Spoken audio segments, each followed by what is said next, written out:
ही आंब्याची पेटी बघून तोंडाला पाणी सुटलं ना, तर चला बनवूयात आंब्याच्याच पेटीचा क्राफ्ट.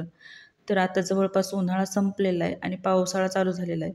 एकदा पाऊस चालू झाला की आपण शक्यतो आंबे विकत घेणं टाळतोच. पण आंबा म्हणजे फळांचा राजा आणि तो खाण्याची इच्छा तर अवश्य होते.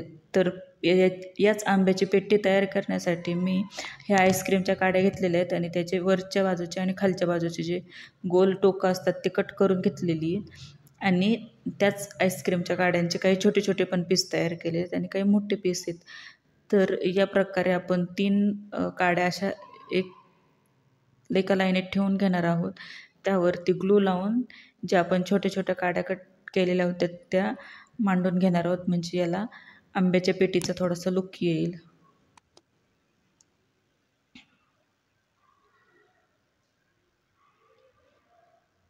याच प्रकारे आपण दुसऱ्या बाजूलाही ही आईस्क्रीमची काडी जी कट केलेली होती ती ठेवून घेणार आहोत आणि मध्यभागी पण आपण व्यवस्थित चिटकवून घेणार आहोत तीच आईस्क्रीमची काडी.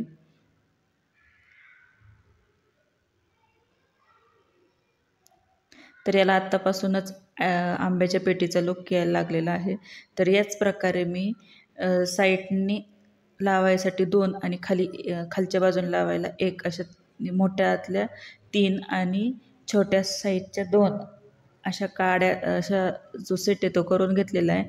आणि या प्रकारे आपली आंब्याची जी पेटी ती तयार झालेली ती मी ही पेटी मी आतल्या बाजूने मास्किंग टेपने चिटकवलेली आहे. आता आपण आंबे तयार करूयात. तर त्यासाठी मी मोल्डेड क्ले घेतलेला आहे आणि त्याचे जे दोन्ही हार्डनर आणि ते असतं ते मी एकत्र करून घेतलेले आणि या प्रकारे आपण त्याला आंब्याचा आकार देणार आहोत.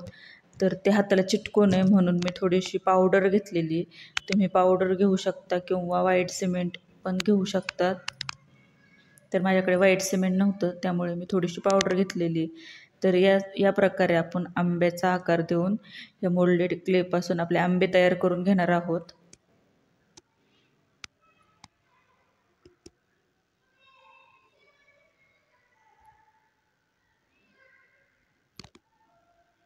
या अशा प्रकारे आपले आंबे सर्व तयार करून झालेले आहेत. अगदी छोटे छोटे सुंदर असे आंबे तयार केलेले आहेत.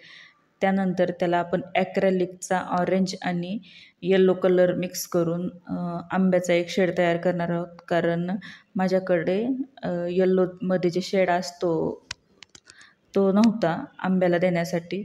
तर थोडासा ऑरेंज आणि येल्लो मिक्स करून तो आपण शेड तयार करून देणार आहोत. तर या प्रकारे मी आंब्याला सर्व आपण जे बनवलेले आहेत त्या आंब्यांना या प्रकारे कलर करून घेणार आहे.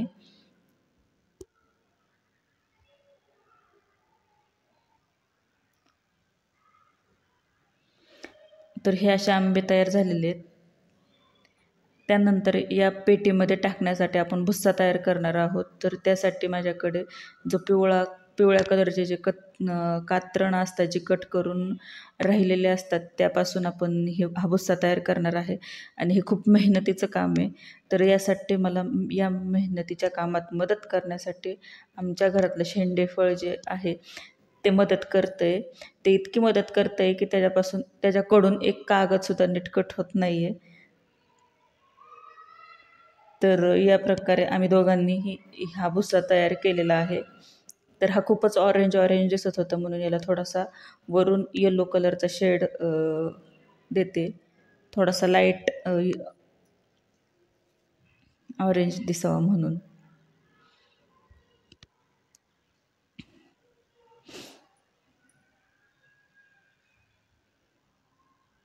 या प्रकारे आपण थोडासा त्याला ऑरेंज कलरचा लाईट शेड येण्यासाठी येलो कलरने आपण कलर करून घेणार आहोत.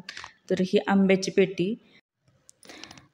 आपली आंब्याची पेटी आणि एवढ्या मेहनतीने जो आपण भुस्सा तयार केला होता त्या पेटीत अर्धासुद्धा हा भुस्सा भरला नाही. तर आपल्याला अजून भुस्सा करावा लागेल. पण माझ्याकडून पेपर संपला होता. तर मी हा जुगाड केला आहे की खाली फॉर्म शीट जे असतं ते टाकलेलं आहे आणि त्यावरती आपला जो भुस्सा बनवलेला आहे तो वरून टाकलेला आहे. आता हा फॉर्म शीट आपण टाकून घेतलेला आहे आणि एवढंच काय तर आपली कंजूसी लपवण्यासाठी आपण सगळ्यात आधी जे बारीक बारीक तुकडे होते आपल्या भुश्यासाठी तयार केलेले आपण येल्लो पेपरचे ते आधी टाकून घेतले आणि आपली ही चोरी किंवा ही चुकी कोणाच्या लक्षात येऊ नये म्हणून वरच्या बाजूने आपण मोठे मोठे तुकडे टाकून घेणार आहोत. ही पेटी या भुश्याने गच्च भरलेली आहे आणि आता यावरती आपण आंबे ठेवणार आहोत.